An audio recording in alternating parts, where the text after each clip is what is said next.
nombre es Edgar José Piñón Domínguez, soy diputado local por el Distrito 21, que representa a 14 municipios de la región centro-sur del estado de Chihuahua.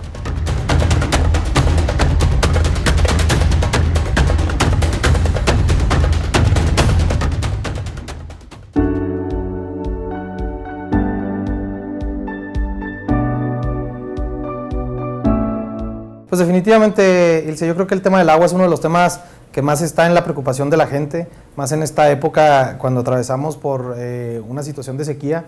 En el monitoreo de sequía, 42 municipios tienen una situación de sequía severa en el estado de Chihuahua.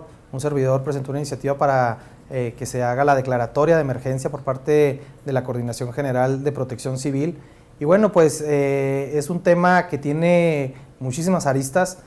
El asunto del agua se debe abordar de manera transversal, pasa por la optimización, pasa por la cultura del uso del agua, también pasa por el desarrollo de infraestructura, por supuesto también tiene que ver con un tema de planeación y ejecución, inclusive de gobernanza o de gobernabilidad, ¿no? Para que no se generen situaciones sociales de conflicto por el asunto del vital líquido. Y bueno, pues en ese sentido, en la Comisión del Agua hemos estado trabajando en varios dictámenes, en varios proyectos.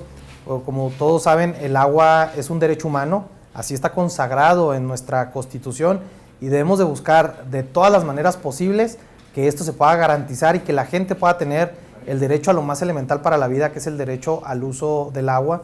Sin embargo, hay comunidades en nuestro estado que tienen una situación compleja, donde no se está dando y donde se está complicando mucho, donde los alcaldes tienen que llevar en pipas el agua para que la gente pueda recibirla, y estamos hablando pues de comunidades que a veces no llegan ni a los 300 habitantes, y es donde un servidor se ha involucrado en hacer un diagnóstico para comunidades pequeñas.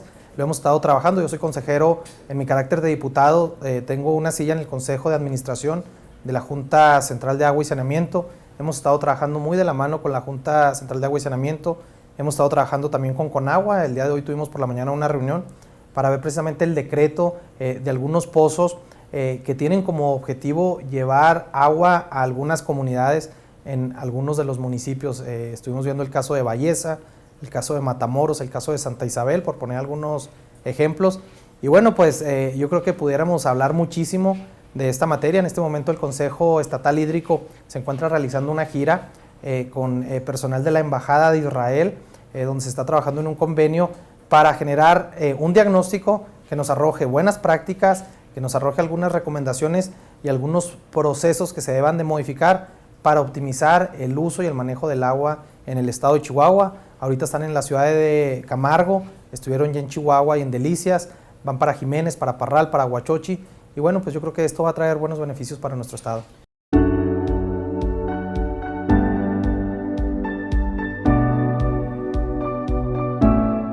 Sí, fíjate que debemos de buscar un equilibrio entre el desarrollo económico, el desarrollo social y el desarrollo ambiental. Tiene que haber un equilibrio, y si la moneda va cargada para una de estas tres fuerzas, pues obviamente que generamos una situación compleja en el estado de Chihuahua. Yo he venido diciendo, por ejemplo, el tema de la transición agrícola, no solamente en empresas intensivas en uso de agua, también en productos que son intensivos en uso del agua, como es el tema del nogal, como es el tema de la alfalfa. Y bueno, debemos de buscar esta transición, y que la política pública de fomento, que es la que se encarga de fomentar la instalación de nuevas empresas, de nuevos proyectos, de nuevos espacios industriales o de nuevas vocaciones agrícolas, pues deben de tomar muy en cuenta la disposición y la disponibilidad de agua, y esto debe estar basado no en percepción, sino en un dictamen técnico, ¿no? Y que sea precisamente el dictamen técnico el que arroje, el que exista esta circunstancia. Y bueno, yo he estado pendiente de que esto se haya dado en los diferentes proyectos que hemos tenido oportunidad en el Congreso del Estado de analizar.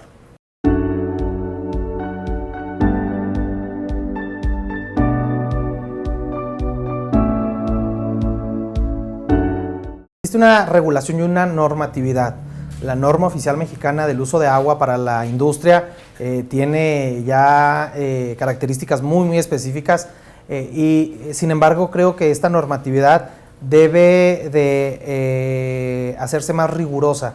¿En qué sentido? En que estas empresas deben de invertir en esquemas de tratamiento o en plantas de tratamiento industriales, deben de invertir en un esquema de reutilización y de reciclar el agua para que sea obviamente más eficiente, porque al estar hablando de industrias que son que usan tanta agua, pues obviamente que esto genera un problema, ¿no? Y sí, efectivamente la regulación debe de ser más estricta para no solamente las industrias, para toda la población en lo general, de que nadie realmente desperdicie el uso del vital líquido.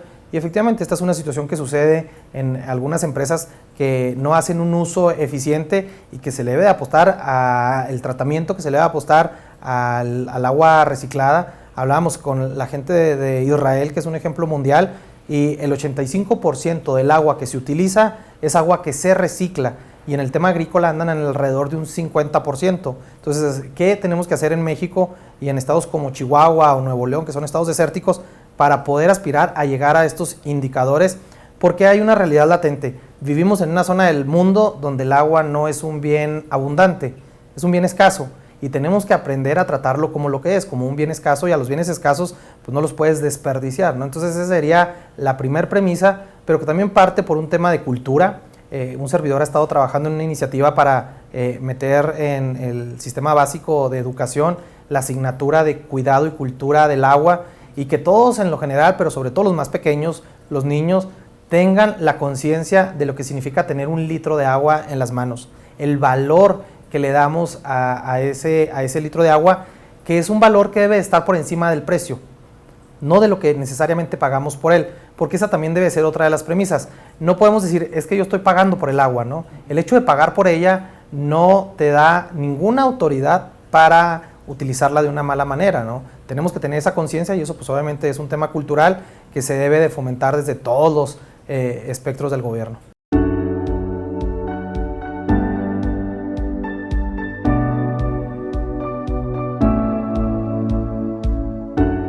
Fíjate que sí, es un tema que está muy claro. Chihuahua tiene un modelo de proyección que es el Plan Hídrico 2040, y que es precisamente la inversión que requieren las 7 regiones hídricas de la entidad para poder avanzar en el uso y en el manejo del agua. Y uno de los aspectos de este plan es precisamente el de la cultura, ¿no? El de cómo cambiamos la mentalidad de todos los chihuahuenses en cómo hemos venido usando el agua. Porque lo que sí no puede suceder, bajo ninguna circunstancia, es que sigamos utilizando el agua como lo hemos venido usando los últimos 100 años.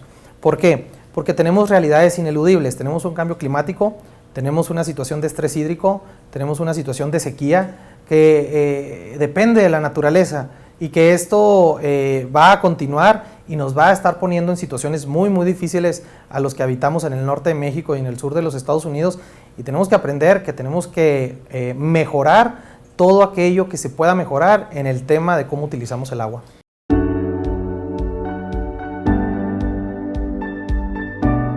Pues fíjate que sí, es una gran responsabilidad para un servidor, es un tema que es crucial, pero que también cualquier cambio que logramos impactar, por pequeño que sea, va a tener un beneficio, ¿no? Y no solamente hablando de las grandes urbes de Chihuahua, porque obviamente Ciudad Juárez, Chihuahua capital, pues tienen una dinámica muy específica por las condiciones demográficas, por la demanda que existe.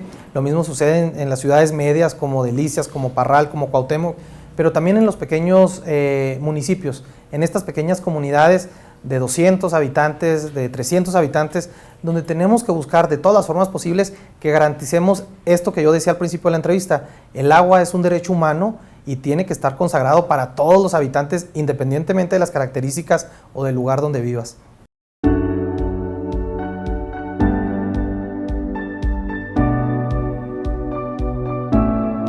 Mira, es un tema complejo, es un tema muy complejo el tema de la inseguridad. Hemos tenido hechos que vale la pena decir que lamentamos profundamente, como el hecho que se acaba de dar en el municipio de Urique, pero también otros acontecimientos que se han dado en otras partes de la entidad. ¿Y qué es lo que hemos estado pidiendo desde el Congreso del Estado? Primero que nada, una coordinación efectiva entre los diferentes niveles de gobierno, porque para un ciudadano, cuando sale a la calle, cuando lleva a sus hijos a la escuela, pues lo que requiere es tener los mecanismos de confianza para saber que no le va a pasar nada a sus hijos, que va a poder salir a una carretera o que va a poder transitar con certidumbre, y no quiere saber si ese servicio se lo brinda el gobierno municipal, el estatal o el federal, simplemente quiere tener esa garantía, y yo creo que por ello es tan importante esa coordinación efectiva entre los diferentes esquemas de gobierno. Están muy dadas las competencias y las áreas de acción de cada uno de ellos, y creo que debemos de optimizar esta funcionalidad de la cooperación entre ellos. Fíjate que en el Congreso, y es un dato que es importante mencionar, en el presupuesto que autorizamos para este año no hay un tema que haya tenido un incremento presupuestal tan grande como es el tema de la seguridad. Es un incremento de alrededor del 27% que va enfocado a fortalecer precisamente el tema de la seguridad para los chihuahuenses, que va en la adquisición de tecnología, que va en algunos esquemas que se estarán implementando en los 67 municipios de la entidad. Y bueno, pues si hay una estrategia que no está dando resultados, pues se tiene que cambiar, y los gobiernos deben de saber que al no estar generando los resultados esperados, pues hay que cambiar de timón y hay que cambiar de estrategia, y es una petición que también nosotros hemos hecho al gobierno federal.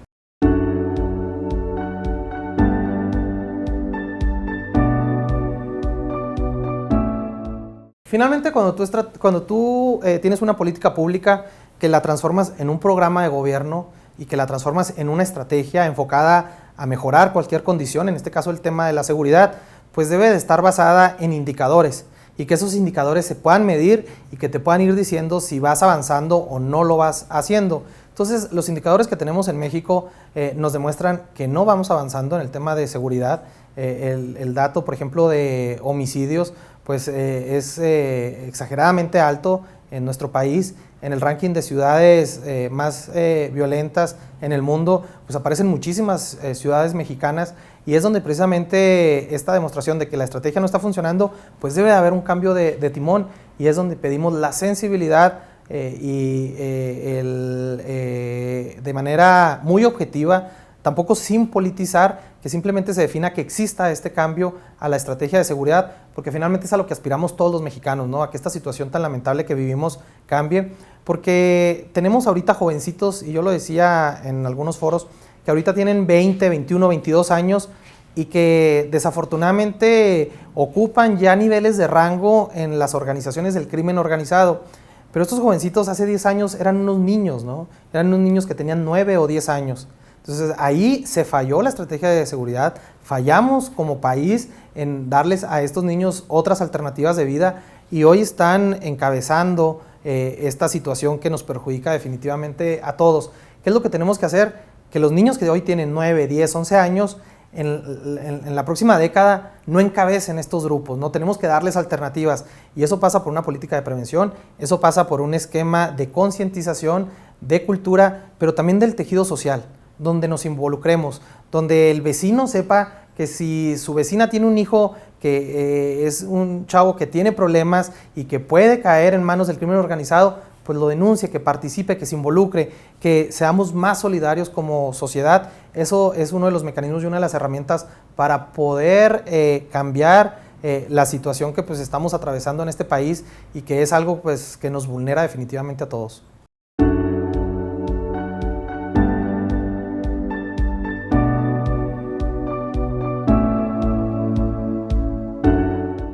Es un tema que tiene muchas aristas de discusión, de análisis. Sin embargo, yo desde mi perspectiva muy personal no coincido con ella. Creo que la carrera armamentista no es la respuesta. Hay muchos sectores de la población que, es verdad, están vulnerados. Sin embargo, pues la Constitución ya consagra este derecho. Cualquier mexicano puede tener un arma en su hogar para defensa propia, para defensa personal. Pero si permitimos que la gente salga a la calle armada, bueno, ¿qué nos va a decir que esa persona no va a incrementar los hechos de violencia, ¿no? Porque el hecho de pertenecer a un grupo vulnerable, como bien es cierto, las mujeres, que por ahí se decía que las mujeres anden armadas, efectivamente, pero no todas las mujeres tienen esa vulnerabilidad, y puede haber mujeres que usen esto para atacar a otras mujeres, ¿no? Se hablaba, por ejemplo, del gremio de los periodistas, y podemos empezar así el análisis, puedes decir, bueno, ¿y qué pasa con los médicos? ¿Qué pasa con los enfermeros o las enfermeras, ¿no? O qué pasa con los choferes o con los taxistas. Y vamos a generar una situación donde todo mundo ande armado. Yo creo que el generar una carrera armamentista, y he buscado yo información al respecto y no he encontrado un modelo de algún país donde esto pues haya funcionado. Esa es mi óptica muy particular.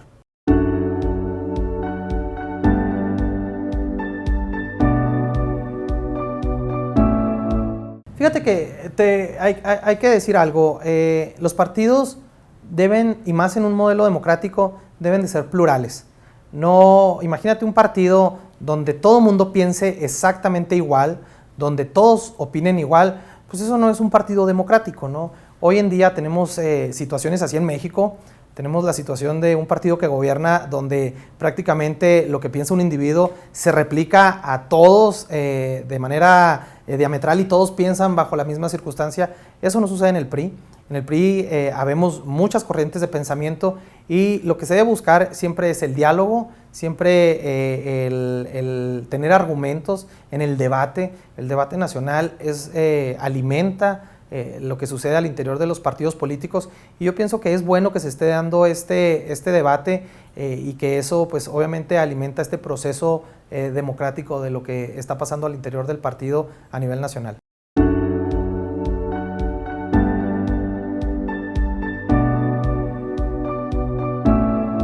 Mira, qué bueno que me haces esta pregunta. Sabemos que hay un esquema de alianza, no solamente del PRI, también del PAN, del PRD, porque yo definitivamente coincido que no podemos tener una sola visión de lo que es México y su futuro. Se requiere en una democracia voces disidentes, se requiere que exista pluralidad, se requiere que exista oposición, y cuando se pretende desmantelar a la oposición, en cualquier democracia hemos visto cuál ha sido el resultado, y no ha sido el mejor resultado para elevar los niveles de calidad de vida, para incrementar la libertad de los ciudadanos, para incrementar los servicios de acceso a la salud, a la educación. Entonces, esta pluralidad es muy importante, y por ello es que la fortaleza de la alianza del PRI y el PAN es necesaria para la consolidación democrática de México.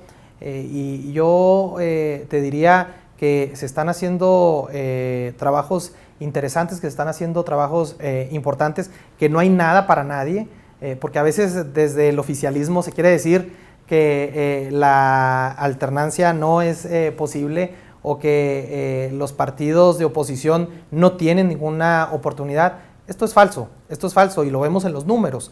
Lo vemos en los números donde Morena trae alrededor de 42 puntos, pero los partidos de la alianza traen alrededor de 38.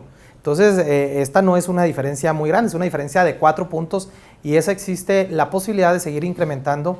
Yo te puedo decir, en mi caso como diputado priista, he tratado de ser sumamente responsable en lo que promuevo desde el Congreso del Estado, porque finalmente mi visión no es la visión de un servidor en lo personal, debe de ser la visión de las personas que represento y de lo que se requiere en esa región del estado de Chihuahua. Entonces, ese debe ser el carácter bajo el espíritu del cual se trabaje en la alianza entre el PAN, entre el PRI, entre el PRD, y creo que esa es la visión en la que se está premiando.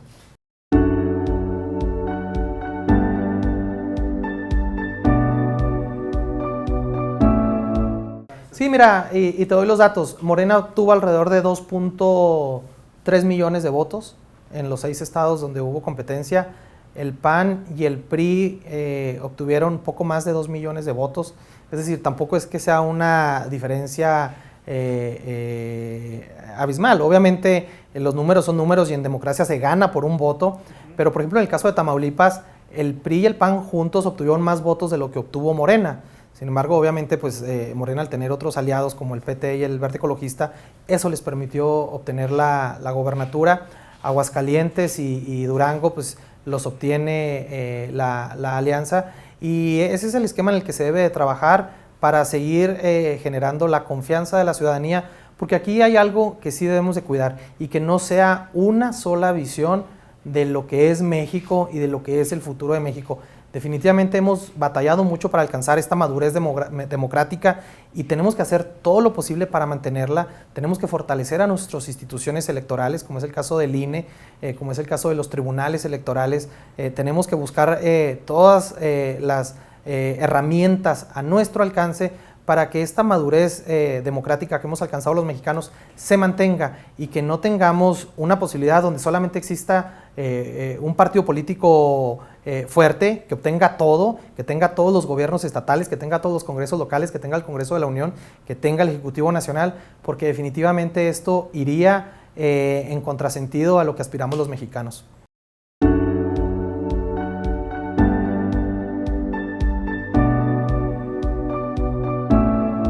Fíjate que no, yo lo que he dicho al interior del Congreso del Estado, existen obviamente las fuerzas políticas o las fuerzas parlamentarias, está el grupo parlamentario del PAN, el de Morena, el del PRI y la representatividad de MC y del PT. Entonces, obviamente, cada uno de estos grupos tiene su propia agenda legislativa, hay un debate al interior, hay coincidencias, pero también hay diferencias y es natural. Inclusive entre el PRI y el PAN hay algunos puntos en los que diferimos, como es normal en democracia, pero también hemos buscado darle certidumbre al Estado de Chihuahua y darle gobernabilidad. Entonces yo creo que esta premisa ha operado al interior del Congreso del Estado. Entonces suceden este tipo de hechos. La diputada hace un cambio a la bancada de Morena y yo no considero que esto sea de ninguna manera un riesgo para las decisiones que se toman en el Congreso del Estado y para la gobernabilidad, porque lo que tenemos que hacer es buscar las coincidencias. Es lo que estamos haciendo en el tema de la reforma integral a la Constitución. Teníamos más de 20 años que no se reformaba la Constitución del Estado de Chihuahua y lo que tenemos que hacer pues, es adaptar esta Constitución a los tiempos actuales y a las necesidades actuales que estamos viviendo los chihuahuenses.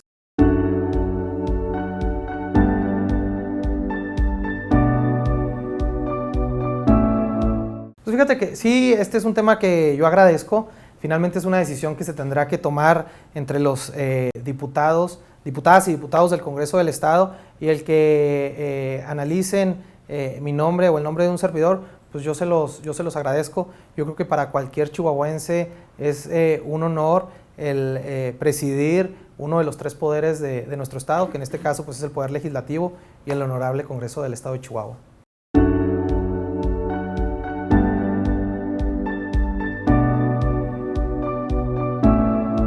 No, mira, yo no lo veo así, porque finalmente un partido político no es una persona, somos millones y millones de personas. Y lo que también, y es importante decirlo, y que hagamos ese raciocinio como sociedad, de que desde el poder público se ataque a la oposición de esa manera, con audios ilegales, que son conseguidos de manera ilegal y se suelten a la opinión pública con un objetivo claro de desprestigio y de difamar, y sobre todo por un tema de no haber apoyado esta reforma eléctrica que mandó el Ejecutivo al Congreso de la Unión y donde el PRI fue firme en decir que se oponía a esta reforma porque era una reforma que retrocedía en muchos sentidos a lo que requiere un país como el nuestro, que es apostarle al medio ambiente, que es apostarle a las energías limpias, que es apostarle a reglas claras del juego donde participe la iniciativa privada y el sector público, y no con esta visión arcaica del nacionalismo de los años 50 o 60 que no operan en ninguna parte del mundo en esta realidad en la que vivimos hoy en día los seres humanos, con la cuestión de la globalización, de la interconectividad, de reglas de competencia a nivel internacional. Entonces, el PRI fue claro en esa posición y de manera patriota se asumió esta votación contra esta reforma eléctrica y ahora es toda un avasallaje de ataques, no solamente al dirigente del partido, sino a otros actores. Es muy lamentable que desde Morena se haya dicho que los diputados que no votaron por esta visión sean traidores a la patria, ¿no? Cuando simplemente lo que hicieron fue llevar su ideología y sus principios a un tema que democráticamente están facultados para hacer, lo que es votar a favor o en contra de cualquier decisión, y donde los dictámenes técnicos, donde los análisis que hacían organismos internacionales claramente decían que era una reforma que jugaba en contra de México a los próximos a los próximos años. Entonces, yo considero que el PRI es un partido que a lo largo de la historia ha sido un partido que construye, ha sido el partido que construyó las grandes instituciones de México y tenemos como referencia a Pemex, tenemos como referencia a la CFE, tenemos como referencia el Instituto Mexicano del Seguro Social, el ISSSTE, grandes instituciones que hoy le sirven a la patria, que le sirven a los ciudadanos y que fueron construidos en gobiernos priistas. Valga decir que tenemos un antecedente de procesos económicos como el Milagro Mexicano, que es un periodo en el que México crecía a ritmos del 7-8% y que fue instrumentado por un gobierno priista o por gobiernos priistas que dieron resultados y lograron generar la clase media mexicana, ¿no? Eso es un resultado de ese esfuerzo y de esa política pública que ha tenido el PRI y que hoy lo que tenemos es un gobierno que ha desmantelado instituciones, que ha quitado programas. Por ejemplo, es muy lamentable que hayan quitado las escuelas de tiempo completo. Era un programa que servía, que operaba en Chihuahua y que beneficiaba a más de 75,000 niños y que simplemente por decreto se elimina y le quitan esa posibilidad a muchos de estos niños. Eso es lo que no podemos permitir, que desde la ideología de una sola persona se hagan o se determinen decisiones simplemente por decreto y que no exista esta posibilidad de poder generar otras alternativas. Entonces yo definitivamente considero que el PRI es parte de la democracia mexicana. Ha cometido errores, por supuesto, como todos los partidos políticos. Ha habido personas que han defraudado la confianza del PRI y que cuando han llegado al gobierno no lo han hecho de la mejor manera. Bueno, pues que la historia los juzgue, que la justicia los juzgue, pero no por ello tenemos que generalizar a un partido político que ha sido un gran constructor de la historia de México y donde, bueno, como en todos los partidos políticos, como hay buenos elementos, pues también los hay malos, ¿no?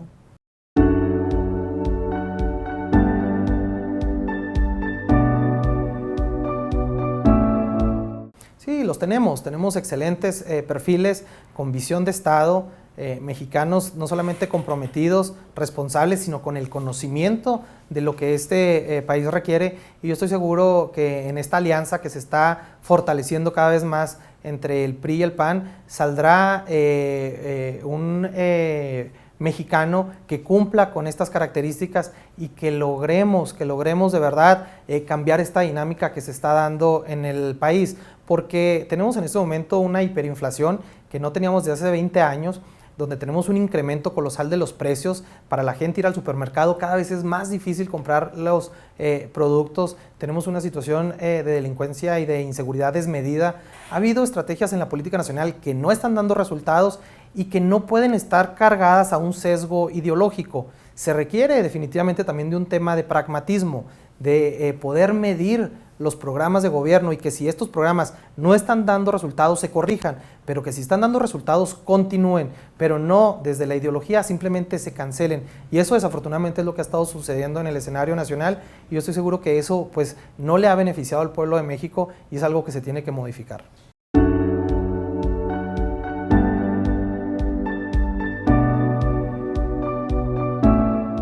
Bueno, pues esa es una alternativa que está en la discusión nacional y que será ellos al interior de esa fuerza política los que tomen una decisión y que finalmente definan de qué lado quieren estar, porque simplemente en el momento en el que están, pues no contribuyen ni a una ni a otra. Lo vimos en el pasado proceso electoral, MC tuvo votaciones de 20,000 votos por cada entidad federativa, realmente marginal.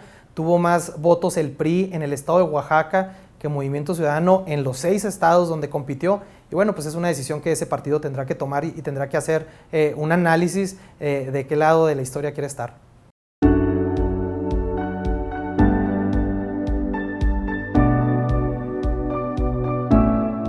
No, hombre, pues agradecerles. Por lo general siempre estamos en las entrevistas metidos a un tema en los trabajos legislativos, de la práctica de los recorridos en los municipios que venimos haciendo. Ahora nos fuimos un poco más a la parte política, pero también es interesante hacer este análisis, decirles que un servidor tiene una gran responsabilidad como diputado local, que tenemos realmente en nuestras manos la posibilidad de incidir en cambios y que esos cambios beneficien a la ciudadanía. Porque yo lo he dicho en muchas oportunidades y en muchos foros, una ley solo sirve si le sirve a la gente y es donde tenemos que tener esa responsabilidad en nuestras manos para poder actuar de esa manera y que podamos finalmente mejorar como sociedad. Gracias por la entrevista, estamos a la orden.